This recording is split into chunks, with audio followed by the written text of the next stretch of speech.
ತುಂಬಿಕೊಂಡಿದ್ರು. ನಿತ್ಯ ನನ್ನ ಮನದಲ್ಲಿ ಕಾಣುತ್ತಿರುವುದು 10 ಮನೆಗಳನ್ನು ಮುರಿಯುವ ಕುತಂತ್ರದ ಕಾಳಗ.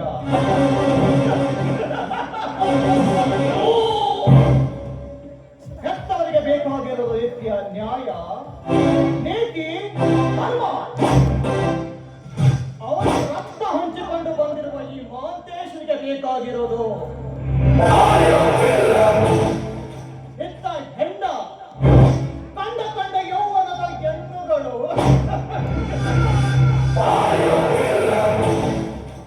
ಹೆತ್ತವರಿಗೂ ಹೆತ್ತ ಮಗಳಿಗೂ ಎಷ್ಟೊಂದು ಅಂತರ ಅಲ್ವಾ? ತುಂಬಾ ಅಂತರ ಇದೆ, ಅಂತರ ತುಂಬಾನೇ ಇದೆ.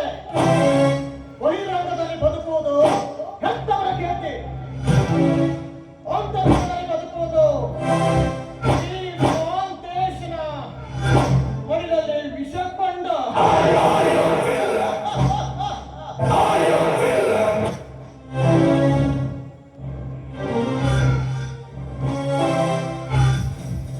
ನನ್ನ ಇಚ್ಛೆಯಂತೆ ನಡೆದರೆ ಮಹಾಂತೇಶ್, ನನ್ನ ಇಚ್ಛೆಯ ಪುಸ್ತಕರಿ ಸುದ್ದಿಯಾದ್ರೆ ನಾನು ನೂರಾಗುವುದರಲ್ಲಿ ಯಾವ ಸಂಕಲ್ಪ ಇಲ್ಲ.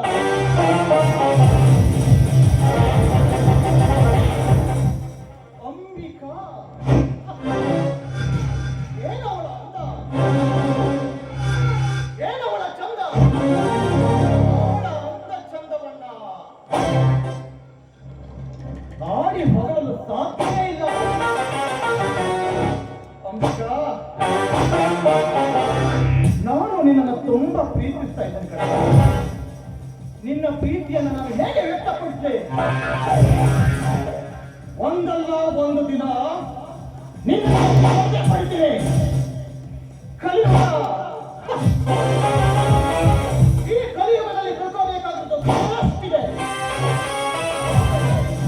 ಆದ್ರೆ ಎಲ್ಲ ತಲೆಯಲ್ಲಿ ಹೊಡೆಯಲ್ಲ. ನನ್ನಂತರ ತಲೆಯಲ್ಲಿ ಬೇಕಾದಷ್ಟು ವಿಚಾರ ಇದೆ. ನಾನು ಅನ್ಕೊಂಡಿದ್ದನ್ನ, ಮಾಡಬೇಕಾಗಿರುವುದನ್ನ, ಪಡೆಯಬೇಕಾಗಿರುವುದನ್ನ ಪಡೆಯುತ್ತಿರುವುದೇ ಈ ಮಹಾಂತೇಶ್.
ಎಲ್ಲಿಗಪ್ಪ ಹೋಗಿದ್ದೆ?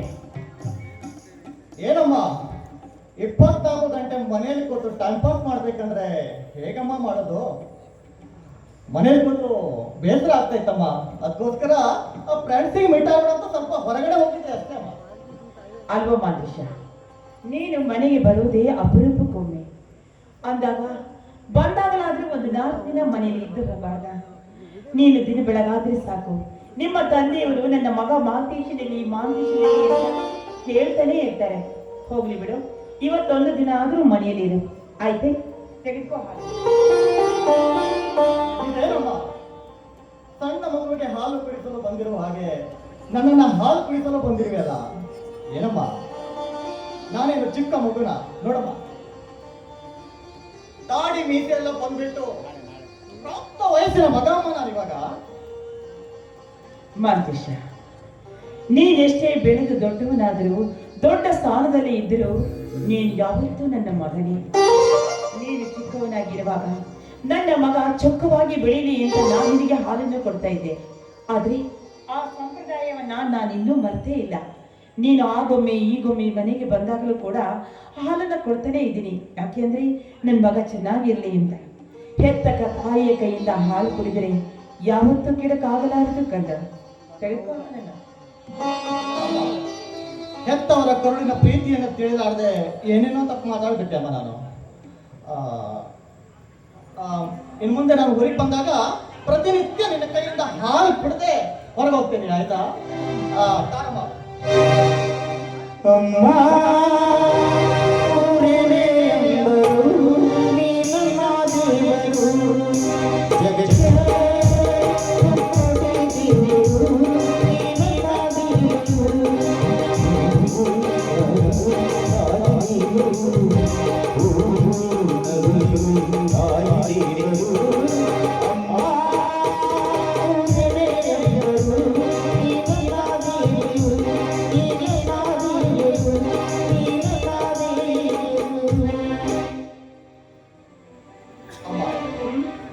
ನಿನ್ನೆ ರಾತ್ರಿ ನಾನು ಬರುವಾಗ ತುಂಬಾ ಹೊತ್ತಾಗಿತ್ತು. ಅಪ್ಪಾಜಿಯವರು ಏನಾದ್ರೂ ತಪ್ಪು ತಿಳ್ಕೊಂಡ್ರ? ಅಪ್ಪಾಜಿಯವರು ತಪ್ಪು ತಿಳ್ಕೊಳ್ಳೋದಕ್ಕೆ ಅಪ್ಪಾಜಿ ಮನೇಲಿ ಇದ್ರೆ ತಾನೇ ಅವ್ರು ತಪ್ಪು ತಿಳ್ಕೊಳ್ಳೋದು. ನಿನ್ನೆಲ್ಲ ಅವ್ರು ನೋಡಿದ್ರೆ ತಾನೇ ಅವ್ರು ನಿನ್ ಬಗ್ಗೆ ತಪ್ಪಾಗಿ ತಿಳಿದುಕೊಳ್ಳೋದು. ನೋಡು ಮಂತೇಶ, ನಿನ್ನೆ ನೀನು ಈ ಮನೆಯ ಬಳಿಗೆ ಬಂದೆ, ಆದ್ರೆ ನಿನ್ನ ಮೈ ಮೇಲಿನ ಪ್ರಜ್ಞೆ ನಿನಗಿರ್ಲಿಲ್ಲ. ಈ ಮನೆತನದ ಘನತೆ ಗೌರವದ ಅರಿವು ಕೂಡ ನಿನಗಿರ್ಲಿಲ್ಲ. ಕುಡಿದು ಪಾನ ಮತ್ತನಾಗಿ ಬಂದಾಗ ನಾನೇ ನಿನ್ನ ಕೈ ಹಿಡಿದು ಒಳಗಡೆ ಕರೆದುಕೊಂಡು ಹೋಗಿ ಮಲಗಿಸಿದೆ. ಆ ದೃಶ್ಯವನ್ನ ನಿಮ್ಮ ತಂದೆಯವರ ಕಣ್ಣಿಗೆ ಕಾಣದೇ ಇರುವುದು ಪುಣ್ಯ ಅಂತ ತಿಳ್ಕೊ ಮಾಂತೇಶ, ಪುಣ್ಯ ಅಂತ ತಿಳ್ಕೊ. ಹಾ ನೋಡು ಮಾಂತೇಶ, ನಿನ್ನ ಹೆತ್ತ ತಾಯಿಯಾಗಿ ನಾನು ನಿನಗೊಂದು ಮಾತನ್ನ ಹೇಳ್ತೇನೆ. ಇದು ಘನತನದ ಮನೆತನ, ಸಂಸ್ಕೃತಿ ಸಂಪ್ರದಾಯಸ್ಥರ ಮನೆ.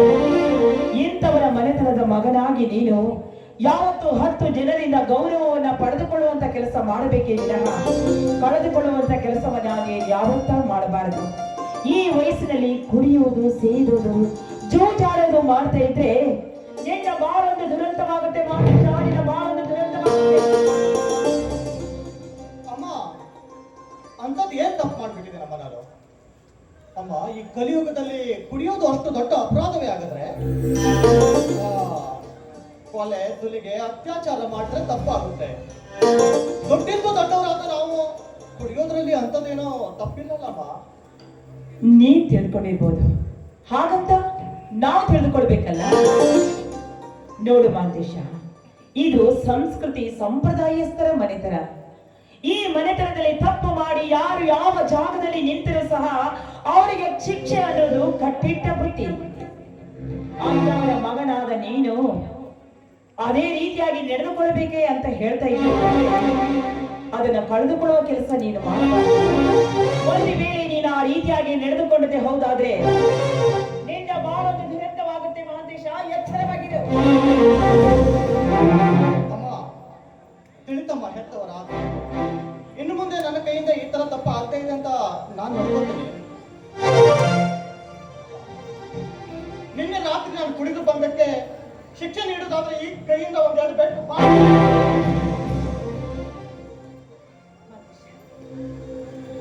ನೋಡು, ಹೆತ್ತ ಮಗನ ಕೆನ್ನೆಗೆ ಬಾರಿಸುವಷ್ಟು ಕಟಕಿಯಲ್ಲಪ್ಪ ನಿನ್ನ ತಾಯಿ.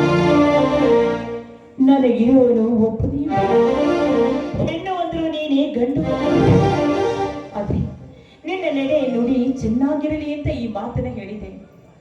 ಮಾದೇಶ, ನೀನು ಯಾವ ತಪ್ಪು ಮಾಡಿದ್ರು ನಿನ್ನ ಹೆತ್ತ ತಾಯಿಯಾಗಿರುವ ನಾನು ಅದನ್ನೆಲ್ಲ ಕ್ಷಮಿಸಬಹುದು. 100 ತಪ್ಪುಗಳನ್ನ ಮಾಡಿದ್ರು ಕೂಡ ನಾನು ಅದನ್ನ ಕ್ಷಮಿಸಬಹುದು. ಆದ್ರೆ ನಿಮ್ಮ ತಂದೆ ಅಂತವರೆಲ್ಲ ತಪ್ಪು ಮಾಡಿ ಯಾರು ಯಾವ ಜಾಗದಲ್ಲಿ ನಿಂತರೂ ಅವರಿಗೆ ಶಿಕ್ಷೆಯನ್ನು ಕಟ್ಟಿದ್ದಾರೆ. ಸುಳ್ಳನ್ನ ಹೇಳಿದವರ ನಾಲಿಗೆಯನ್ನು ಕತ್ತರಿಸಿ ಹಾಕ್ತಾರೆ. ಕಳ್ಳತನವನ್ನು ಮಾಡಿದವರ ಕೈಗಳನ್ನೇ ಕತ್ತರಿಸಿ ಹಾಕ್ತಾರೆ. ಕೊಲೆ ಸುಲಿಗೆ ಅತ್ಯಾಚಾರ ಮಾಡಿದವರ ರುಂಡವನ್ನು ಕತ್ತರಿಸಿ ಹಾಕ್ತಾರೆ. ಅಂತ ತಂದೆಗೆ ಮಗನಾಗಿರುವ ನೀನು ಚೆನ್ನಾಗಿರಬೇಕು ಅಂತಲೇ ಈ ಮಾತನ್ನ ಹೇಳಿದೆ.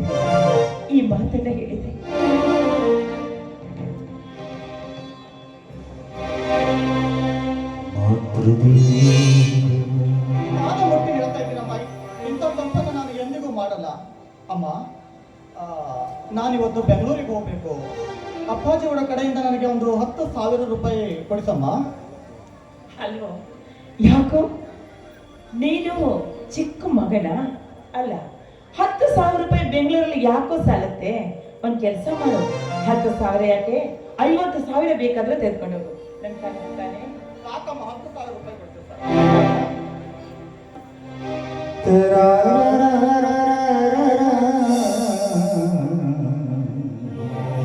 ಏನು ಮಹಾದೇವಿ, ತಾಯಿ ಮಗ ನಿಂತು ಏನೋ ವಿಚಾರ ಮಾಡುತ್ತಿದ್ದೀರಲ್ಲ, ಏನು ವಿಷಯ? ಏನೂ ಇಲ್ಲ ರೀ. ಅದೇ ಮಗ ಬೆಂಗಳೂರಿಗೆ ಹೋಗ್ತಾ ಇದ್ದಾನಂತೆ. ನಾಳೆಗೆ ಅವನಿಗಿರೋ ಎಕ್ಸಾಮ್ ಇದೆ ಅಂತ್ರಿ. ಅವನಿಗೆ ಒಂದು 10,000 ರೂಪಾಯಿ ಹಣ ಬೇಕು ಅಂತ.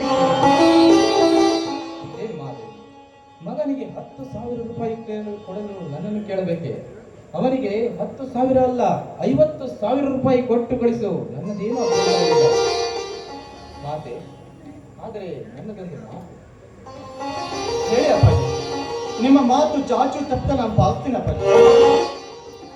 ನೋಡು ಮಾತೇಶ್, ನೀನೊಬ್ಬನೇ ನನ್ನ ಮಗ. ಈ ಸಮಸ್ತ ಆಸ್ತಿಗೆಲ್ಲ ನೀನೇ ವಾರಿಸಿದ. ಮುಂದೆ ನೀನು ಈ ಮನೆಗೆ ಯಜಮಾನನಾಗಬೇಕಾದವನು. ನಮ್ಮ ವಯಸ್ಸು ಬೆಳೆಯುತ್ತಾ ಹೋಗುತ್ತಿದೆ, ನಿನ್ನ ಬುದ್ಧಿ ಬೆಳೆಯುತ್ತಾ ಹೋಗುತ್ತಿದೆ.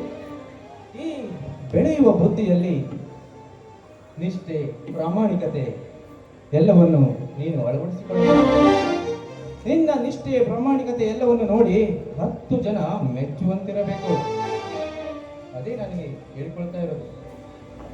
ಅಪ್ಪಾಜಿ, ಹೆತ್ತ ಕರುಳಿಗೆ ಯಾವ ಕಳಂಕ ತರದಂತೆ ಈ ಮನೆಯ ಮುತ್ತಿನ ಹಾರವಾಗಿ ಮಾನ ಮರ್ಯಾದೆಯ ಶಿಖರವನ್ನೇರಿ ನಿಮ್ಮ ನ್ಯಾಯ, ನೀತಿ, ಧರ್ಮದ ಉಸಿರಾಗಿ ಸದಾ ನಿಮ್ಮ ಆಶೀರ್ವಾದದಲ್ಲಿ ನಾನು ಬದುಕನ್ನು ಸಾಕ್ತೀನಿ ಅಪ್ಪಾಜಿ, ಸಾಕ್ತೀನಿ.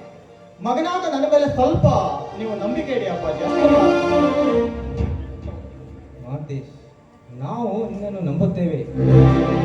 ಹೆತ್ತ ಮಗನನ್ನೇ ಹೆತ್ತವರು ನಂಬದೆ ಹೋದರೆ ಇನ್ಯಾರು ನಂಬಬೇಕು? ಆದರೆ ನಾನು ಒಂದು ಮಾತು ಹೇಳುವುದಿದೆ. ನೀನು ಮಠದಲ್ಲಿ ಓದ್ತಾ ಇದೀಯಾ? ಆ ಮಠದಲ್ಲಿ ಓದುತ್ತಿರುವ ನೀನು ಶಿವಶರಣರ ಹಕ್ಕಿಯಾಗಿ 100 ಜನರಿಗೆ ಪಾಠ ಪ್ರವಚನ ಮಾಡುವಂತನಾಗಬೇಕು. ಆದರೆ ನೀನು ಮುಂದೆ ಯಾವತ್ತೂ ರೆಕ್ಕೆ ಫಲಿತ ಮೇಲೆ ಹುಕ್ಕಿ ತಿನ್ನುವಂತಹ ರಣಹದ್ದು ಆಗಬಾರದೆಂದು ಎಚ್ಚರಿಕೆ ಕೊಡ್ತಾ ಇದ್ದೇನೆ.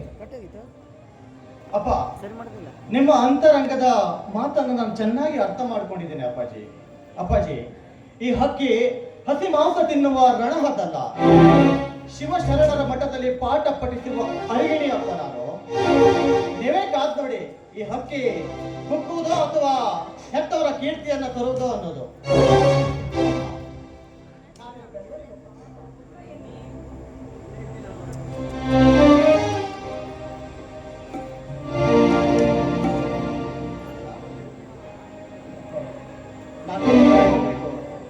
ಚೆನ್ನಾಗಿದ್ಯಾ? ನೀವು ಪುಣ್ಯದಿಂದ ಚೆನ್ನಾಗಿದ್ದೀನಿ.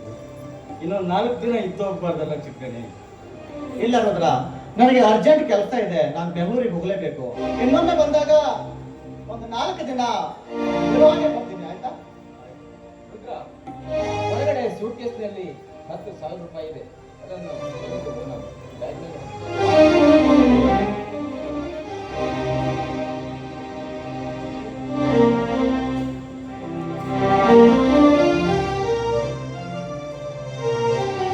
ಮಹದೇಶ, ನೋಡು, ನೀನು ಬೆಂಗಳೂರಿಗೆ ಹೋಗ್ತಾ ಇದೆಯಲ್ಲ, ಅಲ್ಲಿ ಒಂದು ವೇಳೆ ನಿನಗೆ ಏನಾದರೂ ಒಂದು 2 ದಿನ ಟೈಮ್ ಸಿಕ್ಕಿದ್ರೆ ಬೇಗ ಮನೆಗೆ ಬಂದ್ಬಿಡು ಕಂದ.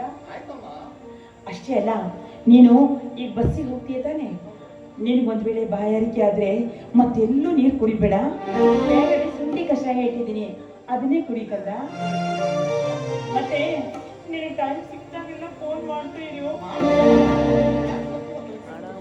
ಹಾಗೇನಿಲ್ಲ ಕಂದ, ಹೋಗಿ ಬೇಗ ಬಂದ್ಬಿಡು.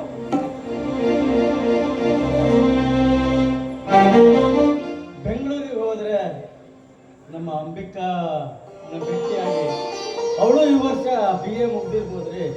ಅವ್ರ ಕಾಲೇಜಿಗೆ ಹೋಗಿ ನಿಮ್ಮ ಅಪ್ಪವರೆಲ್ಲ ಚೆನ್ನಾಗಿದ್ದೀರಾ ಅಂತ ಹೇಳ್ತೀರಾ? ರುದ್ರ, ಬೆಂಗಳೂರು ಅಂದ್ರೆ ನಮ್ಮೂರು ಅಂತ ಅನ್ಕೊಂಡಿದ್ದೀಯಾ? ಅದು ತುಂಬಾ ದೊಡ್ಡ ಸಿಟಿ. ಆ ಸಿಟಿಯಲ್ಲಿ ತುಂಬಾ ಕಾಲೇಜ್ಗಳಿದ್ದಾವೆ. ಆ ಕಾಲೇಜಲ್ಲಿ ನಿಮ್ಮ ಹುಡುಗಿ ಯಾವ ಕಾಲೇಜಲ್ಲಿ ಓದ್ತಾ ಇದ್ದಾಳಂತ ಹೇಗೆ ನಾವು ಗೊತ್ತು ಮಾಡ್ಬೋದು?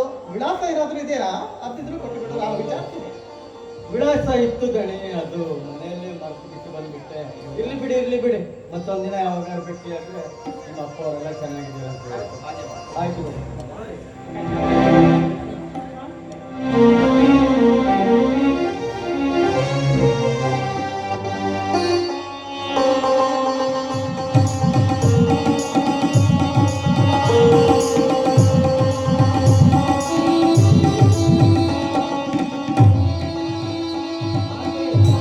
ಹುಷಾರಾಗಿ ಹೋಗಿ ಬರಪ್ಪ.